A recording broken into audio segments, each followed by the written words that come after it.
Well, good evening. Today is Thursday, January the 21st, 2021. Boy, do we have a lot to talk about tonight. I am your host, Reverend Edward N. Mason Jr. So happy to have you sharing with us this evening. We ask that you would reach out to your family, your friends, your coworkers, your neighbors. Invite them to join us on the program tonight. If you're watching us by way of Facebook, you can like our page. You can also share it. And then you can also comment your comments, especially if you acknowledge the disclaimer from StreamYard. We will be able to see your comments and we will be able to share them and post them during our broadcast. We're happy that you're taking the time to join with us this evening. We encourage and invite you. Sit back, relax. Uh, let's talk about some things that are really going on in and around our community. As always, we're looking forward to a powerful, compact, informative show. And if you're joining us by way of YouTube, certainly we're trusting that you're able to click on the subscribe button and the bell, and that way you'll be notified each time that we come on. So we encourage you to participate and share with us as we speak about issues that are relevant to our community. So, with all that's happened, with over the last 24 hours, there's a lot that we can talk about and engage in. So let's get ready. Let's get ready so that we can talk about it.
Well, welcome to another edition of Let's Talk About It, our weekly live streaming talk show where we talk about issues that are relevant to the community, to our neighborhoods, and especially to our people. I'm so happy that you're joining with us. I know many of you are excited about the happenings and the events that took place on yesterday. In case you were like Rip Van Winkle, you slept the day and the night away. Let me tell you what happened on yesterday, January the 20th. A new president was installed. The inauguration took place, and it was an inauguration like none other. For many good reasons. There were a lot of things that happened that made history, and we will dig into them just a few minutes, um, and some of them for the good, and then certainly some of them not so good. But the main thing is a new president is now in place. President Joe Biden is our 46th president, and he was installed, making history as the oldest president to be installed in this United States of America.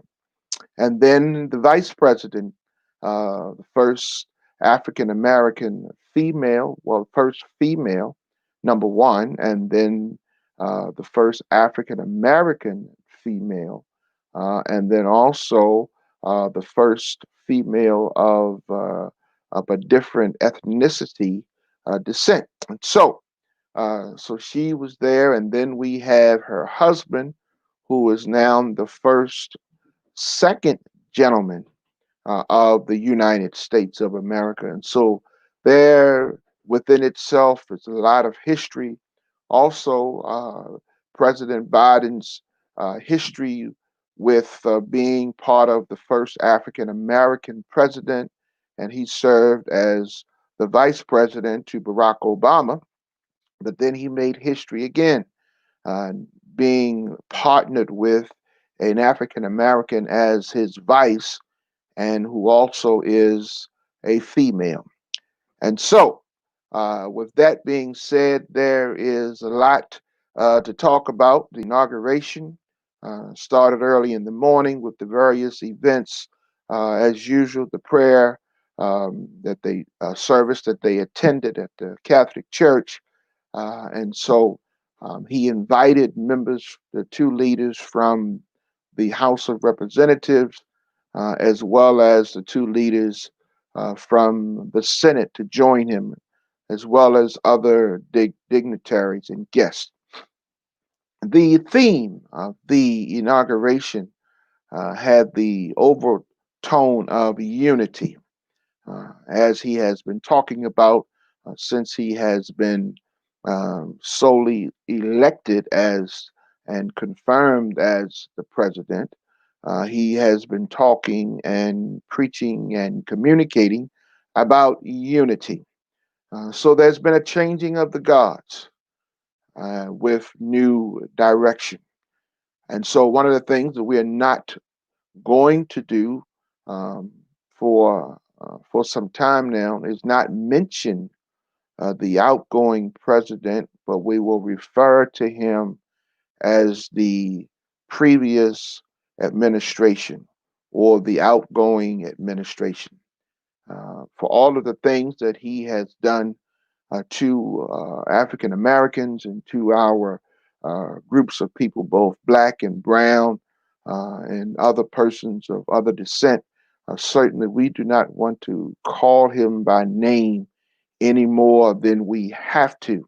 And so I will simply on this show refer to him as the previous administration.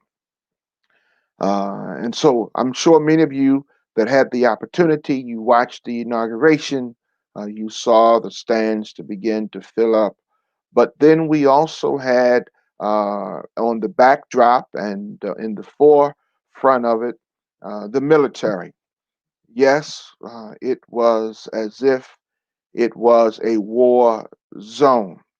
Uh, in fact, there was over 25,000, or 20, yes, 25, over 25,000, 2,500, no, 25,000 um, military personnel that were dispatched in and about Washington, D.C.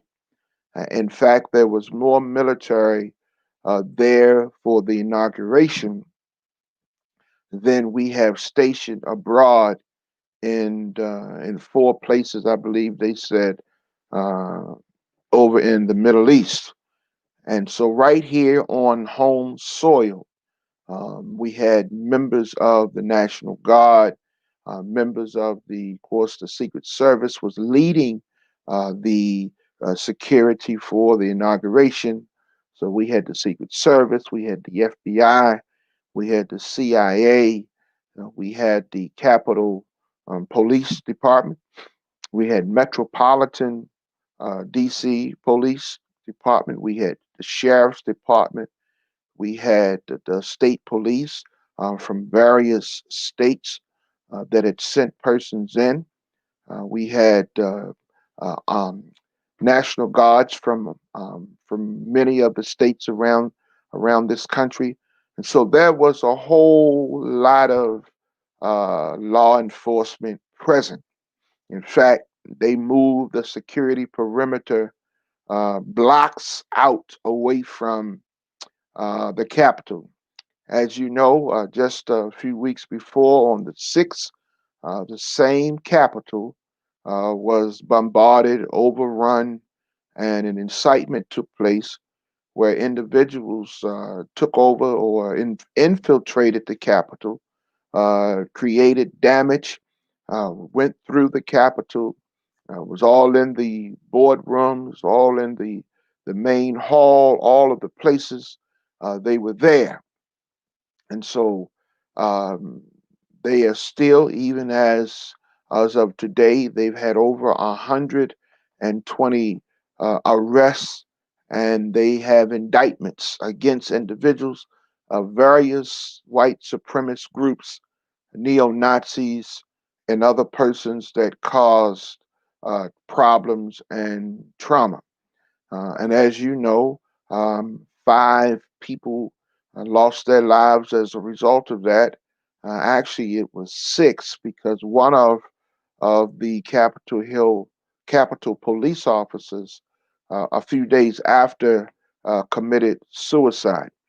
And so there were 6 people whose lives were lost, over 17 officers who were injured and hospitalized. Um, and so it was just a mess. And so, nonetheless, they made sure that they brought in enough security so that it could go on as scheduled and planned. There was some talk that maybe they may have to put it on the inside because of the threats that were moving around on social media. The bottom line is it went on without a hitch. And it was a very, very, very touching, moving, classy inauguration. As you know, the former administration leader chose not to participate or to show up, and so he left around 8:30 or so. The White House went to Fort Andrews Air Force Base and took a flight out.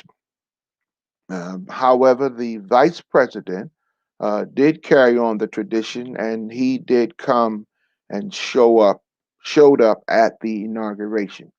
And so it was good to see that some traditions were still being carried out. And then, as you know, 3 of the former presidents were in attendance. Bill Clinton was there with Hillary. She was there, and then George Bush, with his wife, she was there, and then Barack Obama with his wife, she was there. Um, I do remember noticing that out of all of the judges that were there, I did not see Clarence Thomas and his wife. There was no vision of them. He did not attend, and certainly did not come in with the other judges. And so I thought that that was something very interesting that he was not there, especially being that there was the first African American female, especially being installed or inaugurated as the vice president. But you know, there are a lot of things that can be said about Supreme Justice Clarence Thomas and his actions, and so we won't talk about that much anymore. But there was a lot that took place from um, the persons who participated on the program, and let's not forget the night before when it started off, when President, at that time, President elect and Vice President elect came into town. And one of the first things that they did was they went to the Lincoln Memorial, to the reflection pool, and there they offered up silence and prayers for the over 400,000 persons who had lost their lives to the coronavirus. We did not see that or anything like that in the previous administration. There was very little or none to none acknowledgement of persons who had lost their lives. In fact, one of the statements that was made when he made it was that it is what it is, you know. So, no caring, no empathy, no compassion. Um, and so the incoming administration leaders started off by reflecting at the pool with a small ceremony and then giving homage and respect to those who had lost their lives. And as we know, and as they said, there were persons who were fathers and brothers, uncles, mothers, grandparents, brothers and sisters, sons and daughters of many people who lost their lives, many of them because of no fault of their own, many of them because the previous administration did not take the pandemic serious, did not take the necessary steps to keep folk informed of what to do, how to protect themselves. In fact, in the earliest stages of the pandemic, we were told that it would be no more than 15 people, if that, and that it would just disappear like the flu. As we know, today is actually 1 year after the first reported case on today. A year ago today, the first reported case of COVID 19 was reported. And how ironic that a year later, last check, it was over 409,000 people that have lost their lives to date to COVID 19. 409. Last I checked before coming on the air, over 409,000 people that have lost their lives to this COVID virus. And now it is continuing to spread, it is mutating. Other strands are coming that are spawning off of this, and we'll talk about that in a few minutes. But the incoming administration took the time to reflect and to pay respect to those lives that were lost. That was the night before. And then they lit up the lights along the waterways of the Lincoln Memorial area there. Over 200 lights were lit in reflection and in remembrance of those persons who had lost their lives. And I'm sure that many of you know people who have lost their lives. Some of you may have persons who are members of your family, like I, who have had members of my family who have passed as a result of the coronavirus. And so it's a touchy time.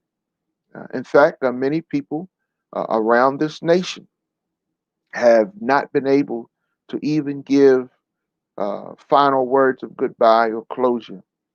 But thank God that this new administration took the time to give reflection uh, and pay respect to those who lost their lives. And so that was the night before.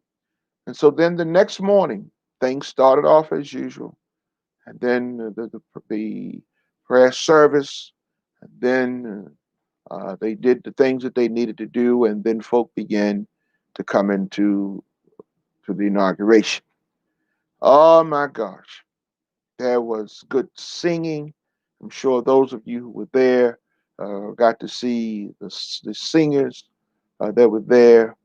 Um, and then, uh, before it got started, as they were coming in, the many of you remember seeing the police officer, the African American police officer that held the crowd back and led them down the other hallway while the vice president and other leaders were being hidden in secret rooms and areas. Well, as you know, or you should have known or heard, he was promoted. Yes, Officer Eugene Goodman, he was promoted. He was promoted to a higher position because of what he had done. Uh, he he was just a Capitol police officer, but because of that, he got promoted, I believe, to deputy sergeant of arms for the Senate, and he was given the honor and the duty of escorting Kamala Harris when her motorcade arrived, escorting her up to the inauguration and being there with her, along with members of her Secret Service detail. And that goes to show you that we do have some people that are able, yes, I said, people that are able to to do some things. We have the ability. We are capable of being good people and doing our job exceptionally.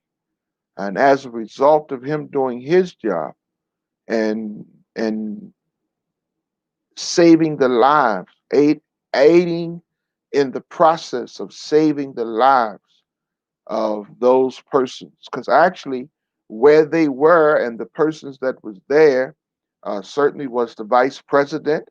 um, he was there in that secret area. Nancy Pelosi, she was there in that secret area. um, Chuck Schumer, he was there. um, Mitch McConnell, he was there. And then President-elect Kamala Harris, she was there. And so the three succeeding persons to the White House or to the presidency were all in one room being secured because of the insurrection. And Officer Goodwin, Eugene Goodwin, uh, stayed calm, uh, stayed on his radio and communication. And as a result of what he did, he has since been promoted from a regular Capitol police officer to now deputy of the sergeant of arms on the Senate side. And so it was good to see, and that they did that, that another young man, African American, received some of the due that he was, some of the justice and accolades that he was due because of what he exhibited, bravery uh, that he exhibited. As a result of that, he has been rewarded. And so we're grateful. We were grateful to see that. And then, as you all know, many people are still talking about the young African American young lady who spoke and was the poet, Amanda. She did a phenomenal job. Yes, she did. She made us look proud. Uh, Amanda Gorman, who is a poet. She gave that speech. She shared that speech. She talked about the issues that are affecting us. Let's see if we can get it. Let's see if we can get it. Uh, this is the speech. Mr. President, Dr. Biden, Madam Vice President, Mr. Emhoff, Americans, and the world. When day comes, we ask ourselves, where can we find light in this never-ending shade?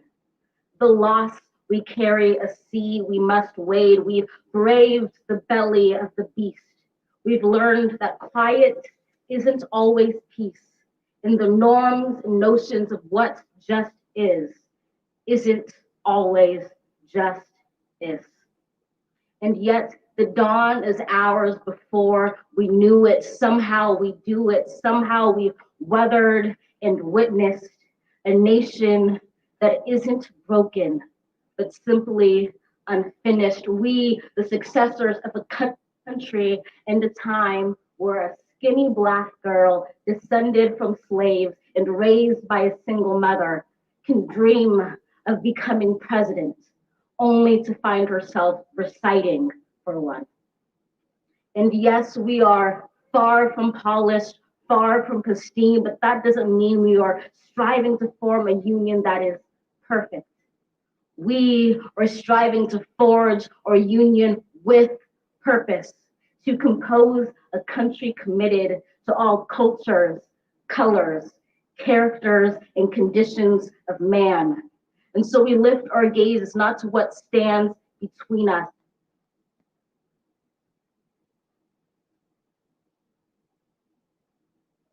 but what stands before us. We close the divide because we know to put our future first. We must first put our differences aside. We lay down our arms so we can reach out our arms to one another. We seek harm to none and harmony for all. Let the globe, if nothing else, say this is true. That even as we grieved, we grew, that even as we hurt, we hoped, that even as we tired, we tried, that we'll forever be tied together, victorious, not because we will never again know defeat, but because we will never again sow division. Scripture tells us to envision that everyone shall sit under their own vine and fig tree, and no one shall make them afraid. If we're to live up to our own time, then victory won't lie in the blade, but in all the bridges we've made. That is the promised glade, the hill we climb, if only we dare it, because being American is more than a pride we inherit. It's the past we step into and how we repair it. We've seen a force that would shatter our nation rather than share it, would destroy our country if it meant delaying democracy. And this effort very nearly succeeded. But while democracy can be periodically delayed, it can never be permanently defeated. In this truth, in this faith we trust, for while we have our eyes on the future, history has its eyes on us. This is the era of just redemption. We feared it at its inception. We did not feel prepared to be the heirs of such a terrifying hour, but within it we found the power to author a new chapter, to offer hope and laughter to ourselves. So while once we asked, how can we possibly prevail over catastrophe? Now we assert, how could catastrophe possibly prevail over us? We will not march back to what was, but move to what shall be, a country that is bruised but whole, benevolent but bold, fierce and free. We will not be turned around or interrupted by intimidation, because we know our inaction and inertia will be the inheritance of the next generation. Our blunders become their burdens. But one thing is certain: if we merge mercy with might and might with right, then love becomes our legacy and change our children's birthright. So let us leave behind a country better than one we were left. With every breath from my bronze pounded chest, we will raise this wounded world into a wondrous one. We will rise from the gold-limbed hills of the west. We will rise from the windswept northeast, where our forefathers first realized revolution. We will rise from the lake-rimmed cities of the Midwestern states. We will rise from the sun-baked south. We will rebuild, reconcile, and recover in every known nook of our nation, in every corner called our country. Our people, diverse and beautiful, will emerge battered and beautiful. When day comes, we step out of the shade, aflame and unafraid. The new dawn blooms as we free it. For there is always light, if only we're brave enough to see it, if only we're brave enough to be it.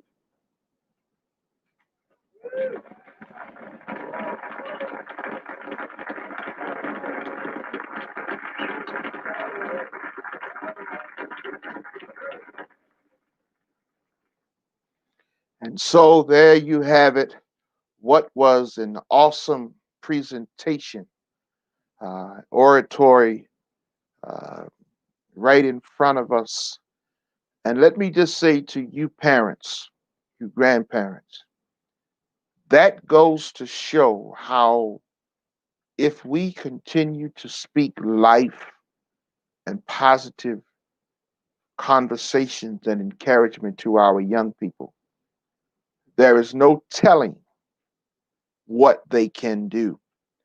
And I'm sure, as you know, as a result, Facebook and YouTube and Twitter and Instagram was just buzzing after she gave her presentation, and certainly after the inauguration, she was taking pictures with various people, the Clintons, and as you know, Hillary Clinton tweeted out with a picture of her uh, that she is looking forward to supporting her in her run, as she said, for president in 2030, I think 2036 is when she's planning to run for president.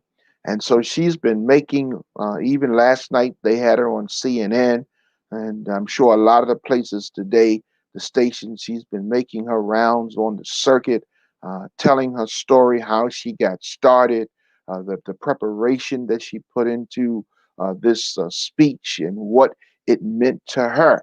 It was Jill Biden, President Joe Biden's wife, who put her down to be a part of this inauguration because she got to see and meet her at some book signing or something um, some time ago, and she said she wanted her to be a part of the inauguration and to give the poem. And my, how she made us proud. Yes, she did. Some were saying that Maya Angelou was smiling from the balconies of heaven. Her and many of the other, Martin King and um, John Lewis, and those other persons who had been trumpeters of the movement of African Americans. She made us proud. And I wouldn't be surprised if one of the senators or council, congress people, or some business office do not pick her up to be one of their speech writers and to help articulate from what it is that they want to be able to say. This young lady has future. She has destiny. And as you can see, she was articulate even with her movement of her hands, and she was expressing what she was saying. She had it going on. And at 22 years old, yes, her future is bright and she has much ahead of her. And we are giving her applause.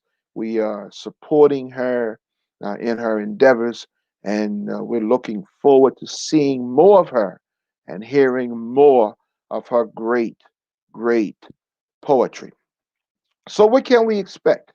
What can we expect? Well, as you know, because of the pandemic and all of the restrictions, there was no parade as normal, although there was a small parade or limited parade of the military. And of course, the Delaware College Drum Bugle Corps, the band, marching band, did a presentation on behalf of the president, and then Kamala Harris, um, the university there, did a presentation. Howard University's band did a presentation, and so the first and second families did the usual. They got out the limousines and walked the last few feet of the way, and so that was wonderful to see. And then they went in, of course, did the normal things. But as you would know it, President elect, well, President Biden now, President, went straight to work. Certainly, he did some of the ceremonial things, but then he signed some executive orders. reversing some things that the former administration had put in place, enacted some things that he wanted to have done right away. And so, even as the changes were taking place, even in the White House and even in the vice president's area, um, he went right to work. And then last night, they had uh, a beautiful uh, concert presentation. Once again, they went to the Lincoln Memorial and had a wonderful presentation. They had people that were participating from around the world. Yes, around the world, they had people participating, sharing, and singing. And it was just a wonderful, wonderful presentation. And he spoke, the president spoke, and then the vice president, she had a time where she spoke, and certainly other persons sang. It was just beautiful. And then, my goodness, the ending of it. I mean, the ending of it was just simply amazing. The fireworks display, the fireworks display was just simply amazing. I have never seen a fireworks display like that. It was simply amazing. And then, of course, they went back to the White House, and he did some of the things that he needed to do. And certainly, first thing this morning, he was up and at it at work.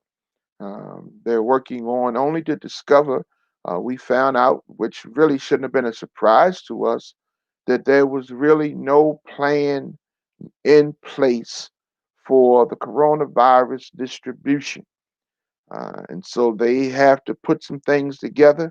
Then today he signed another 11, I believe it was, executive orders dealing with the coronavirus and other areas that surround that, trying to get things on track and in place.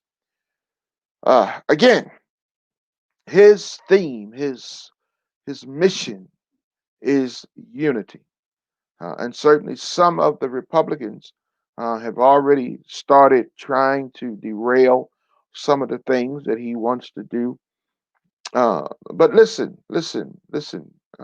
family and friends, listen.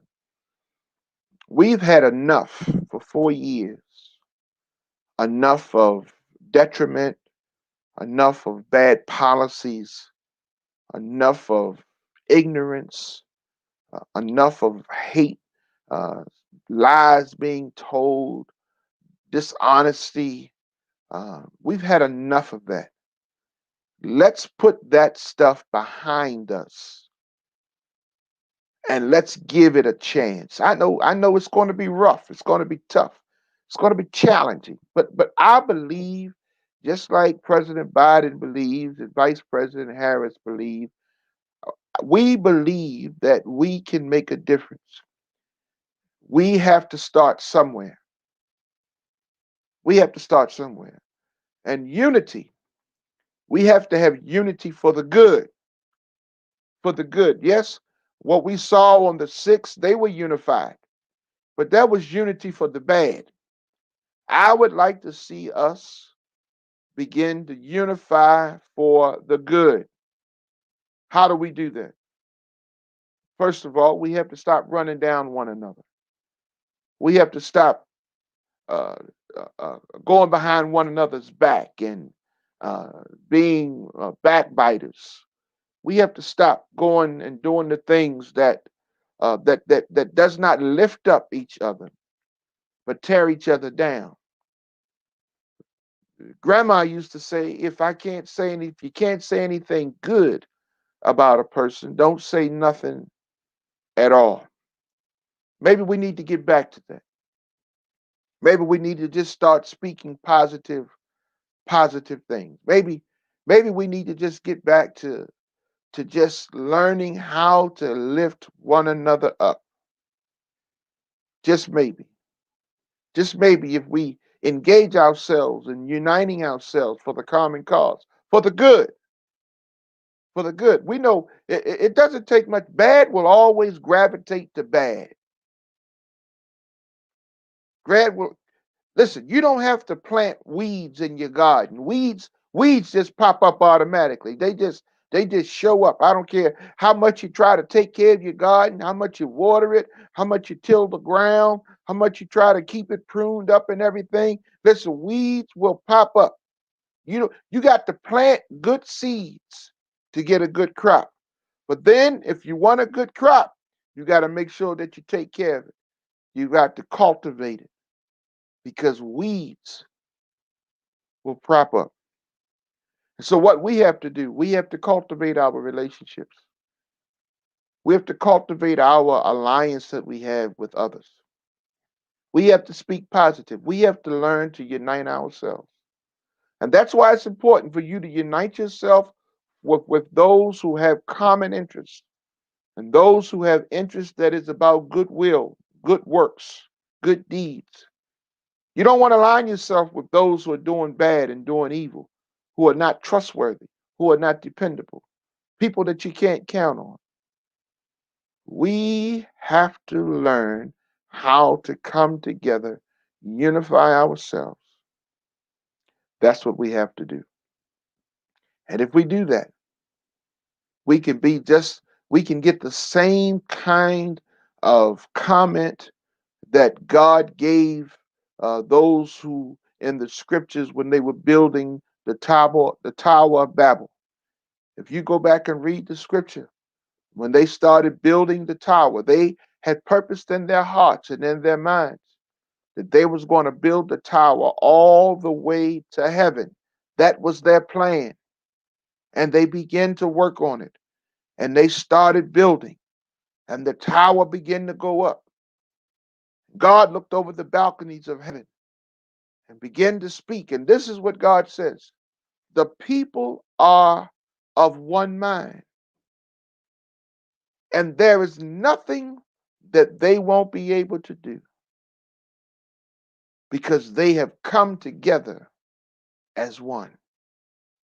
So then he spoke to his son and to the spirit and said, let us go down and confuse them. And that's how the Tower of Babel was stopped, because the languages changed. And those who were working on the tower could not understand the languages of the people that they were working with because God changed their language. And that's why it's called the Tower of Babel, because they were talking and they were babbling, and those that they were trying to give communication to didn't understand what they were saying. And so, therefore, the tower never reached heaven because the people became as one. We know it works. Look at the election. Look at what happened when African Americans came together. Over 80 million people voted. People that had never voted before voted. Made a difference. Yes. And then when you look at the runoff election in Georgia between the two candidates that was running for the two Senate seats, one was an African American preacher, and another one was a young Jew. Made history. They won because people came together and they unified themselves. What does that say? That says we can do it. That says that it's possible if we only learn to work together. Everybody can't be the head. There has to be some Indians. We can't have all chiefs, but we have to learn to work together. Does it really matter who came up with the idea? Does it really matter whose plan it was? Does it really matter who began to organize and pull people together? Does it really matter? I think what matters most is the fact that we've got something to work with, that we have a plan, a workable plan, a realistic plan, something that will make a difference in their lives.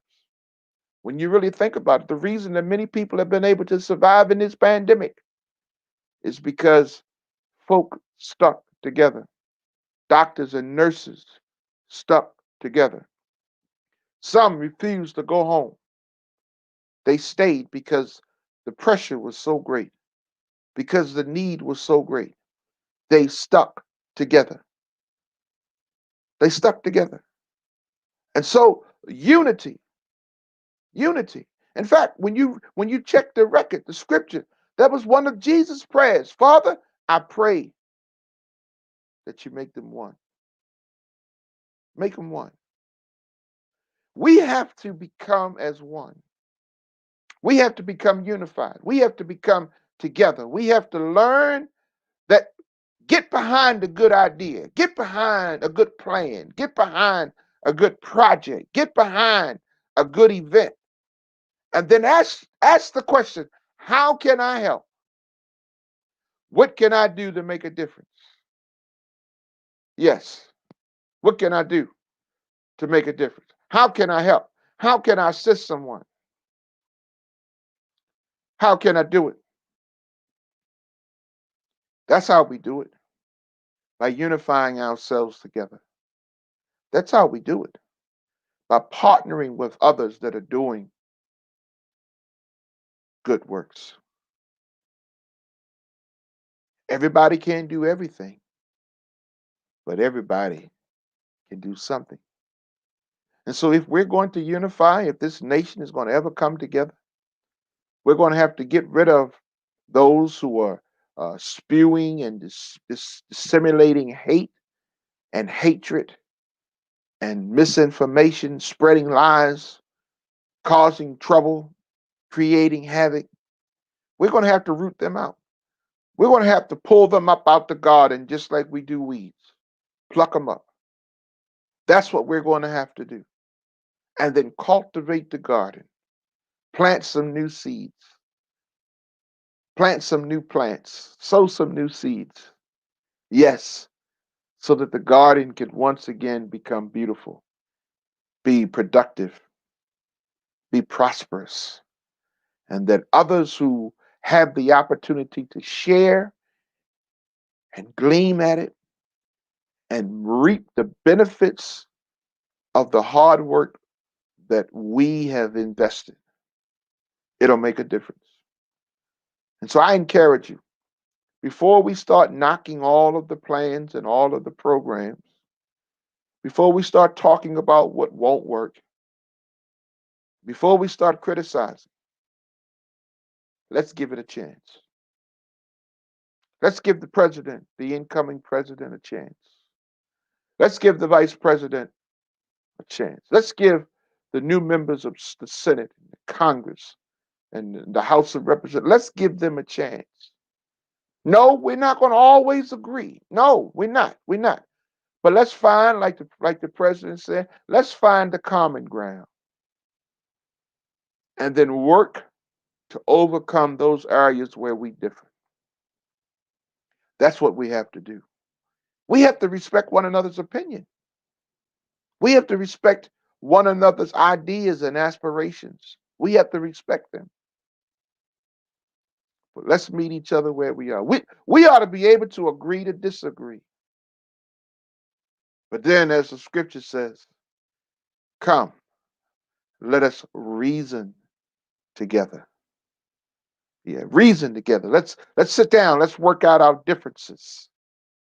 Let's do some things that will make a difference, not just in my life and in your life, but in the lives of those who are yet to come. Those lives that we are affecting every day, and those that we're leaving a legacy behind. Unity. Unity. We don't have to like everybody, but the Bible says love them. The Bible says love your enemies. Do good to those who despitefully use you. I know it's hard. It's hard to love somebody that you know telling lies on you. I know it's hard to love somebody that you know don't like you. But you be the better person. You be the better person. You show that you are better than that. Because really we are. We're better than that. Especially those of us who are believers. We have the love of Christ in our hearts. We have the love of Christ. We have the Spirit of God. We have the ability to move beyond what is visible, tap into that which is not seen. Unity is so important. Let's unify. Let's begin to speak life into our young people. Let's not tell them what they'll never be. Let's not tell them um, how they're just like their daddy or they're just like their mama. Let's not speak that kind of stuff to them. Let's tell them that it's possible for you to grow up and be successful. It's possible for you to be wealthy. It's possible for you to have the things that you can dream about. Dream big. Don't dream small. Dream big. Dream big. And if you're in school, young folk that are in school, pay attention.